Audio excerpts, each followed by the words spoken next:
it going, everybody? Welcome back to another episode of the Bodacious Rant with Burn and Rye. If you guys haven't already, go check out our review for the most recent romantic film, Wuthering Heights, which is in the long line of adaptations, which I didn't realize how many movies there have been of that story. But feel free to check it out, spoiler free.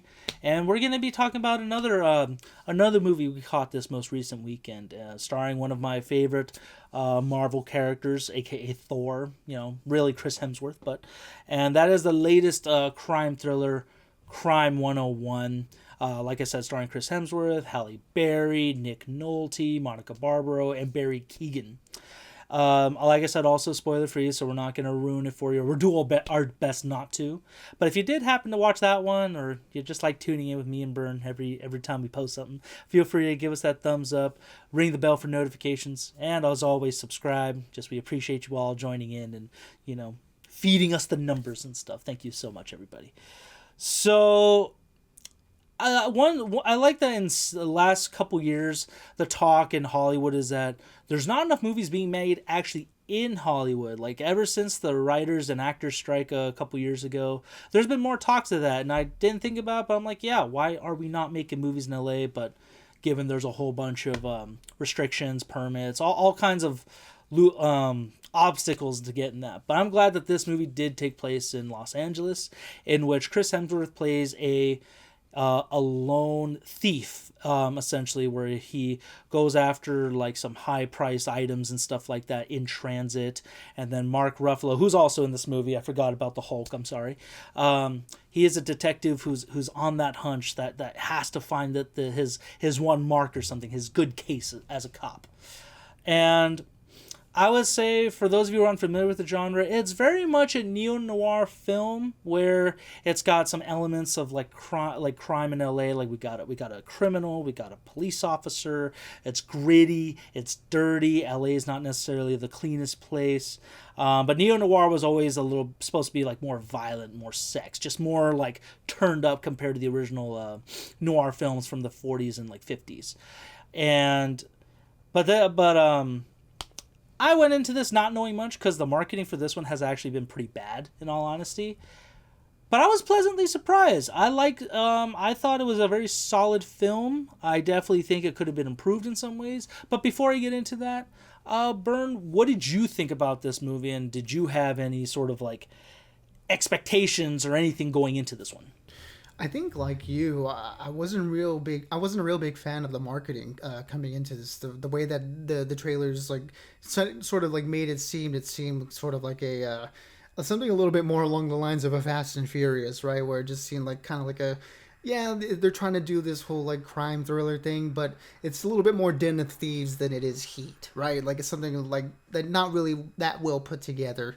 Or at least again, that's what it made it seem like from the trailers, where you have all these high profile actors kind of making up for a story in a movie that doesn't really quite come together. It's early on in the year, so there's still that sort of like, we're just at the we're in the middle of towards the end of February now, but it still has sort of like February kind of has a little bit of the fall offs from January, it feels like sometimes, so you don't really know where a movie's gonna go.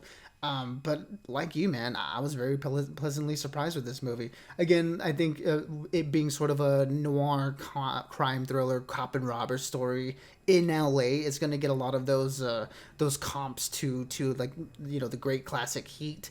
But I feel like it kind of has a little bit more in relation to Drive, Nicholas Winding reference Drive. This movie doesn't really have those like big explosive elements that you get in the movie Heat. It's a little bit more quiet. It's a little bit more cerebral. I think it does really well with like the character work, like the movie Heat. I think it does sort of take those elements from it. But I don't think it ever gets to the highs of that movie when it comes to the action sequences. I think they're a little bit more understated here. It's a little bit more quieter. So I was looking for a little bit more something like like along the lines of Heat. So it didn't really have those like big releases of tension, because this movie does a really good job of building up the tension with the characters and their own personal stories. You just kind of expect a little bit a bigger of a release by the end of it, but that's not to say that the sequences here aren't entertaining. I think they definitely are. There's some good sequences here. I just wish I got a little bit more out of that, but that's not to say the least. I mean, I think Chris Hemsworth does a pretty good job in the role here. In our conversations before this, it's nice to see him take on a little bit more of a different role than we get, with his roles like Thor or his roles in the Extraction movies, where they're a little bit more physical. Here, he's a little bit more reserved, and I like the way that he played this character. Mark Ruffalo, it's kind of interesting with him. It feels like he's kind of like aged into his sort of persona, like he's always kind of had that sort of like that tired world weariness about him, even going back into things like 13 going on 30. That's probably the first thing I saw him in, but it feels like now he's kind of in that middle-aged, rugged phase where, this and Task, where he's playing like this world-weary cop, right? It feels like he's like at that perfect age for it. So I think we're in the midst of this prime Mark Ruffalo era, and I think he does a really good job in this role, playing the cop to Chris Hemsworth Robert. And Halle Berry is just ageless and fantastic in everything she's in. I liked what she did here with someone who's kind of teetering on the edge of like wanting to do the right thing and playing everything by the book, and just being sort of cast aside, like, as women do in male-dominated workspaces. So the way that all these plot lines and these stories come together, and you throw in a wild card like Barry Keoghan in there, it gets some really interesting character stuff. I wish there was a little bit more of an explosive release by the end of this, not to get a little bit too on the innuendo side of things, but the way that they wrap up the tension, and the way that Bart Layton sort of shoots Los Angeles, paired with the Blank Mass score, which very much feels like sort of like a nod to Vangelis and his music, and that 80s synth style. It was oozing a lot of really cool style, and I thought the story was a little bit overdone in the sense where it feels like it was kind of dragged along a little bit, but overall I think it really worked well for me, and I had a great time watching it for the 2 hours and 20 minutes that it was. Again, could have been tightened up a little bit, but by the end of it, I was like, this is a pretty decent time, especially coming into it not really expecting much. Yeah, that's very fair. I think I was really putting my finger, what would have made this movie better for me ever since I saw it? Just because I like the actors. I think this is definitely one of the stronger casts so far this year. And I like that this feels like it's definitely like a Frankenstein film of things of like Heat. I will say Den of Thieves in a way, but more so like Heat, The Accountant with Ben Affleck, and then very much like Drive, just in like the characters, the way it's shot, how LA is depicted and everything like that. Also, just Mark Ruffalo kind of reminded me of like, had his character lived in Collateral with Tom Cruise, this is what he grew up in.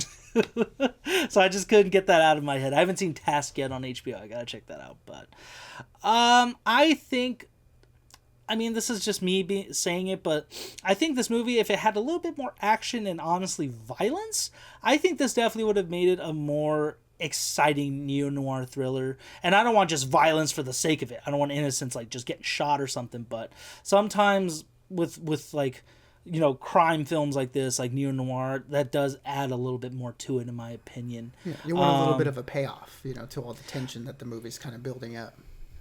Exactly, like we got that payoff in Heat. Even Den of Thieves, as flawed as that first movie was, there was some solid action in that one. The Accountant was great. And then even Drive was just raw. Raw is the best way I could put it, with the violence, the way it was shot, the driving scenes and stuff.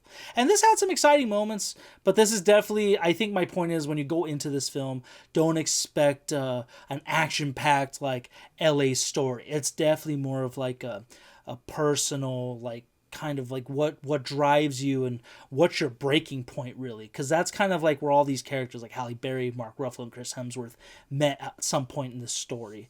And they all did great, especially Barry Keoghan. This was definitely like I think one of the more explosive roles I've seen him in. I haven't seen all of his stuff, but he did solid.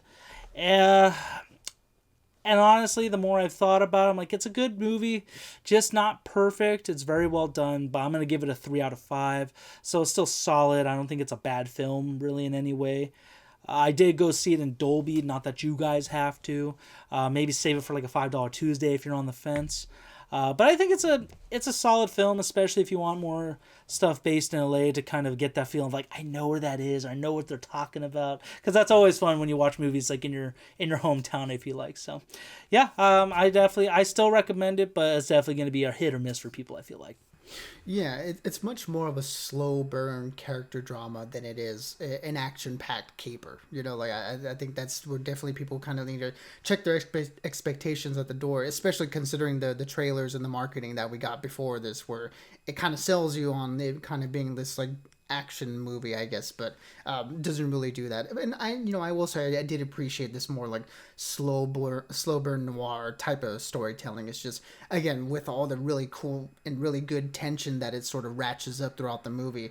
I just wish the payoff was a little bit better. So yeah, for me, I would say that if you're looking for something like that, something a little bit more along the lines of a really moody character drama with some light elements of action thrown in there, I think you're gonna have a good time. But if you were looking for a little bit more than that, I think you would probably leave this disappointed. So where I fall on this one, I think.